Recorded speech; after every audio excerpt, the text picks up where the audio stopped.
c'est reparti pour la suite du bivouac de ma maman. Avec plein d'astuces. Qu'est-ce que t'es sérieuse? Qu'est-ce que t'es sérieuse? Mais non, faut pas le répéter ça. Pardon, mais on doit recommencer une seconde. Non, non, c'est très bien.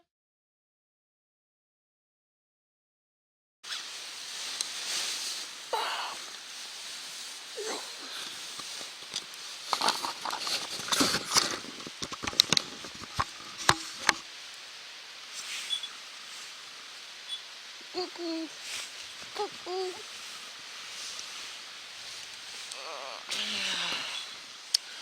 Voilà, je me lève. Et voilà, Jules est parti. Hein. Il fallait qu'il parte de très bonne heure. J'ai failli me lever, mais c'était trop dur. Donc là, on voit mon hamac de jour. Je vous le montre en premier. Bonjour. Parce que je vais vite le ranger. Enfin, vite. Je sais que c'est la première chose que je rangerai. Donc je vous montre. Il est où? Il est où? Là. Donc, comme je disais hier, j'ai fait une pince maison. J'ai pas retrouvé mes pinces. Pour un peu fermer en fait ici. Voilà. Donc tout bête, hein. Une bûchette fendue en deux. Bon là j'avais commencé à la découper, mais j'ai découpé plus loin. Et voilà, c'est tout. Tout bêtement. Hop. Bon sinon l'espace feu d'hier soir. Donc les grosses bûches ont bien brûlé, hein. C'est bien du merisier. Donc c'est pas mal, hein. C'était pas mal comme bois. Vous pouvez voir ma petite astuce, ce siège, ça prend pas de place, c'est pas lourd. Et bah, ça isole un peu les fesses. Donc un vieux tapis de gym coupé à la taille d'arrondi de mon fessier, de mon popotin, bon, mon bazar. Et puis voilà, et le soleil qui se pointe. Il est pas loin de 10 heures hein, depuis que je me suis levé. Et donc c'est splendide, surtout cette petite source là, magnifique.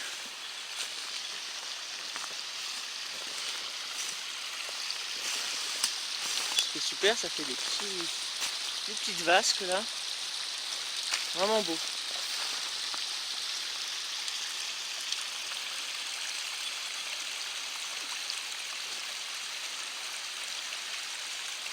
Avec toute cette mousse et le ciel bleu des Hautes-Alpes.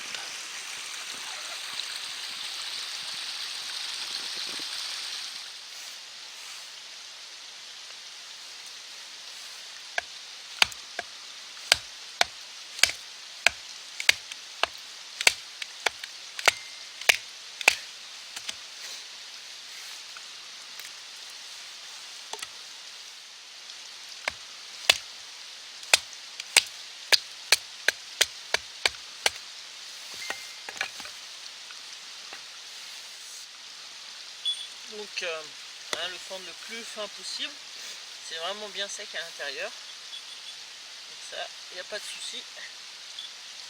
Ça fait des petites branchouilles bien sèches.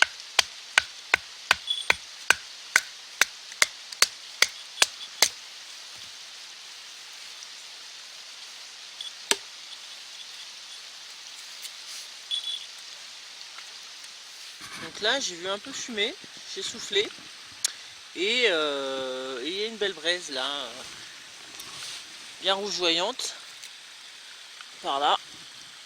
C'est pas énorme, mais je vais essayer de souffler dessus, de mettre du tout petit bois et de faire en sorte que ça prenne.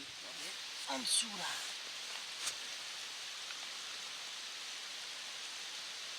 Ah, je m'en prends plein la figure.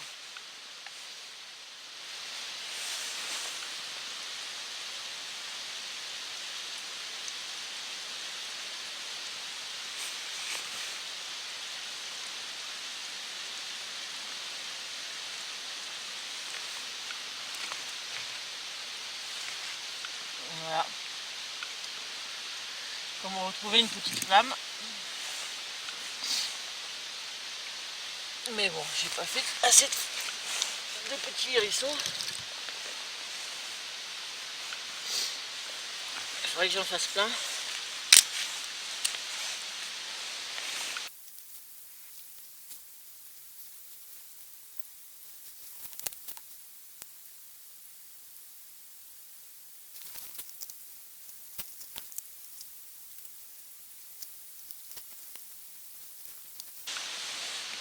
Morceau de bois gras en stock. J'avais un peu d'écorce de boulot.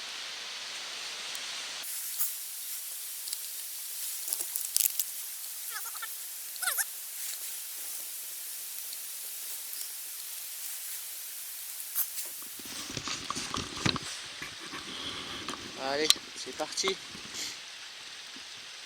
Je vais rajouter, je vais encore bâtonner un peu et puis ça suffira. Bon, un petit feu pas vaillant, mais ça sera bon pour me faire un petit peu chauffer de l'eau pour un thé. Et ensuite, je vais replier.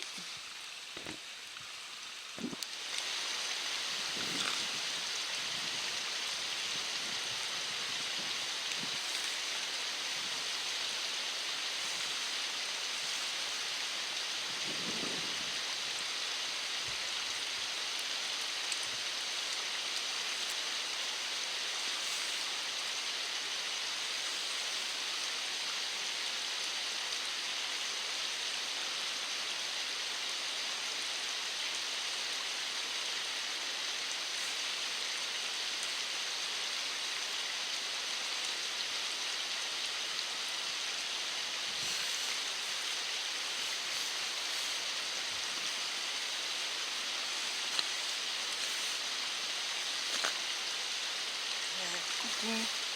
Ah, je vous montre ma tasse. Noix de coco avec un fond. Bon, vous verrez une petite vidéo sur comment j'ai fait, c'est tout bête. Hein. Voilà, prochainement. Pas mal pour boire le thé. Allez, après je range. Oui, le monsieur qui me filme, il est très très grand. Très très très grand. Mais j'ai mis sur une branche. Bien, en guise de petit déjeuner, vu que j'ai rien, il y a les restes de cacahuètes. Oh, il m'a laissé les cacahuètes, Jus. Ouais, merci Jus.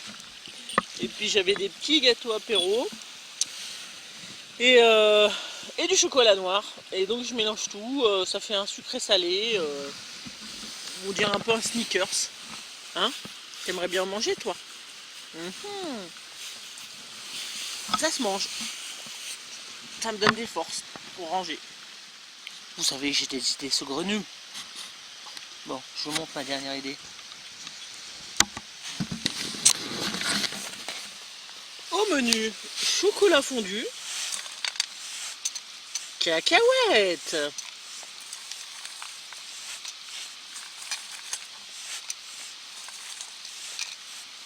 Mélanger.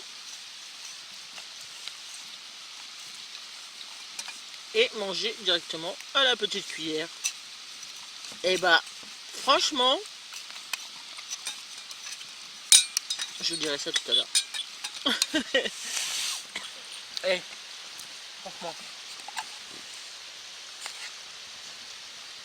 essayez, c'est super bon.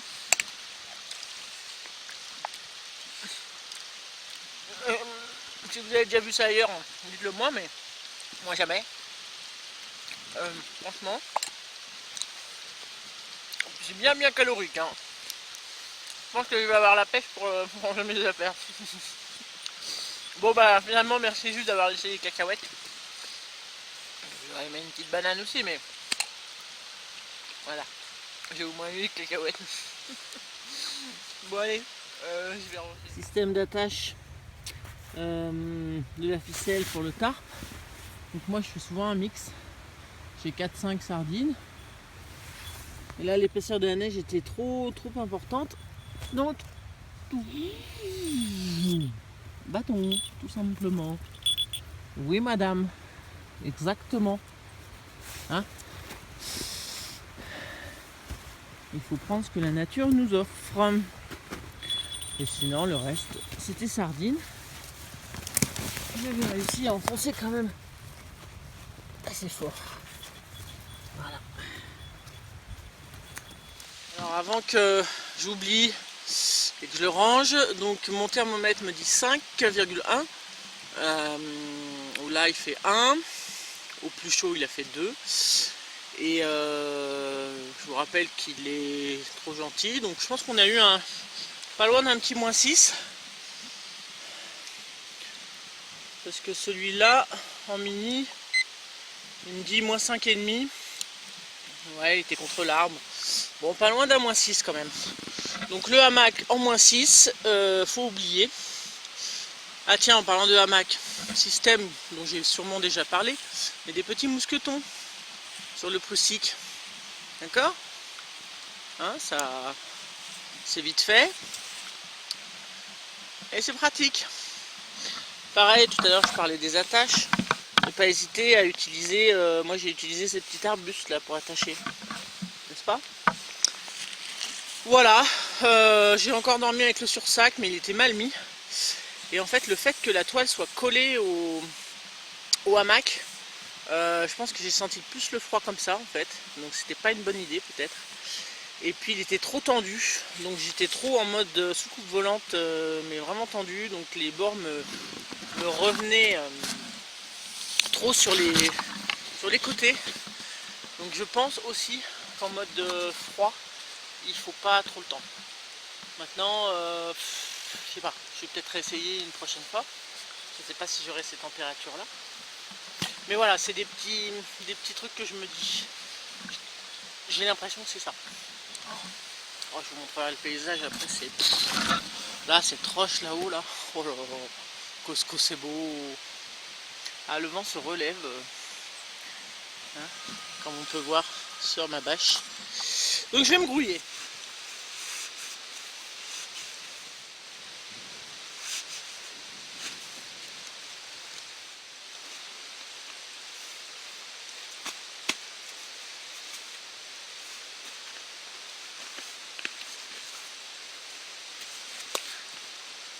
Bonjour monsieur grand qui me filme. Vous saviez qu'il fallait aussi, comme le duvet, bourrer le tarp. Hein, beaucoup mieux. Ça, par rapport à la fibre du tissu, voilà, ça fait des plis partout. Alors que quand on roule, ça a tendance à faire des plis toujours dans le même sens, comme le duvet. Et par contre, n'oubliez pas, comme le duvet, de bien sortir, arriver chez vous. C'est mieux. Après, vous allez retrouver tout plissé, tout pas beau. Moi, je le sors. Et le duvet aussi. Il faut toujours sortir dans un coin. Il faut avoir de l'espace. Mais on peut trouver. Voilà. Voilà. Bon, ça se termine. Ah, je vais vous montrer un truc quand même. Plusieurs petits trucs avant de finir de ranger. J'ai compris de prendre. Donc la fêtière, j'en ai déjà parlé de ce système de bâton. D'accord, c'est hyper pratique, ça évite de passer le fil tout le long. D'accord, vous verrez mieux dans l'ancienne vidéo ou quand je vais l'enlever, mais il faut déjà que j'enlève de l'autre côté. L'autre côté, j'avais donc dû mettre une rallonge et j'ai fait un nœud. Il m'est sorti de la tête ce nœud là, et je l'aime beaucoup. Et lui, je vous ferai une petite démo. C'est vraiment pour raccorder deux cordes, c'est vraiment super. Voilà, c'est souvent ce nœud là qu'on voit des fois pour un collier pour régler à la taille en fait. Non, c'est vraiment bien. Donc ici corde à linge comme d'habitude, avec des nœuds, avec la sécurité. Voilà, je vais enlever la sécurité. Ah, c'est coincé dans la neige. Et puis j'ai enlevé tout ça. Voilà, je vous reprends juste quand j'enlève. Hop, vous voyez, ça s'en va tout seul. Tac. Bon, j'ai fait 2 cordes à linge pour plus de sécurité. Mais bon, là j'ai qu'une seule main et c'est un peu gelé partout. Mais vous voyez que c'est assez rapide. Bon, je me casse la figure encore à enlever. Si on a deux mains, ça va beaucoup plus vite. Voilà, voilà. Donc le bâton, évidemment, quand c'est plus tendu, ça se barre. Mais c'est simplement, si j'enlève le bâton, doucement, voilà, c'est simplement une boucle, d'accord, qu'on vient mettre dans la boucle que j'ai fait d'origine, hein, d'accord. Je sais pas comment tenir le caméscope. Comme ça, dans la roue. Voilà. Comme ça. Et on met le bâton. Voilà, vous avez compris le système? C'est tout bête. Ça évite de mettre le fil et de tirer comme un malade. Voilà, petit rappel, j'ai déjà dit. Mais c'est bien. Bon, bah ça prend forme. J'ai plus qu'à mettre tout ça sur le sac et puis ça devrait le faire. Pendant qu'on y est, ranger la ficelle, la cordelette de la fêtière. Toujours le même système. Hein. On coince donc dans un doigt. Et en fait, on vient prendre entre le pouce et l'auriculaire. D'accord, on croise. Comme ça, comme ça. Tac. Ça va assez vite. On fait un bon petit tas. Bon, moi j'ai mes prussiques à accrocher dessus. Ensuite, on garde une longueur à peu près conséquente. Ok. Hein, donc j'ai séparé mes doigts, ça se fait facilement. Et on enroule. Tac. Alors, je fais ça vite fait. Hein. Et ensuite, on passe en dessous. Paf. Et on serre. Et voilà. Et moi, ça me fait ma petite pelote. Que je range dans un sac spécifique. Ainsi que mes sardines. Alors les sardines, je crois que j'en avais déjà parlé une fois. Donc je les ai mis dans un truc en bambou. Voilà, comme ça elles sont bien, elles se baladent pas. Et avec du scotch, si jamais j'en ai besoin, en réserve, toujours ici. Voilà. Donc ça va dans mon sac à cordelette pour le montage du hamac. Tout simplement. Hier je vous parlais de ces sacs donc étanches, nautiques là, avec le système de fermeture. Hein, donc on roule comme ça, d'accord, et ensuite on vient clipser. Tac. Donc ça c'est vraiment très très bien. Donc là j'ai toutes mes affaires, un peu dodo, oreiller, thermomètre, lampe qui s'accroche au-dessus, bonnet, chaussettes. Je sais que tout ça c'est là-dedans, il y a toutes mes affaires dodo. Voilà, donc bien pratique. Et puis voilà, je crois que j'ai fait le tour.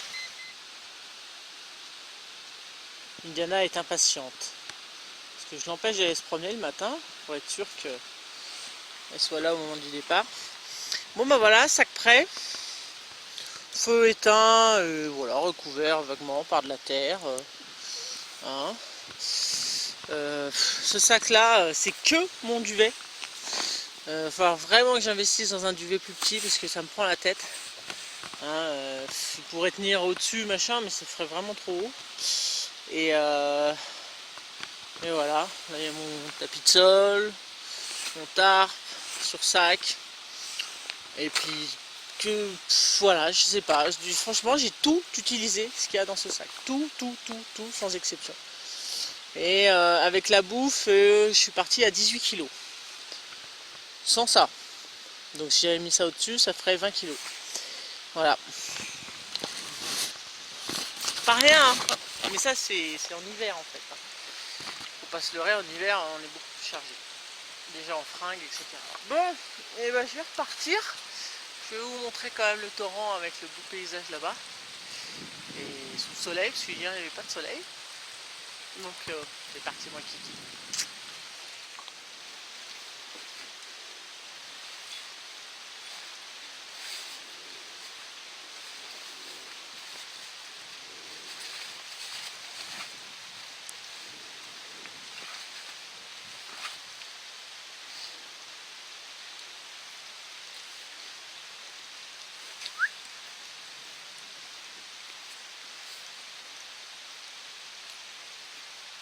Allez, salut.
Bon, je dis pas, mais la montée est raide quand même. Hein.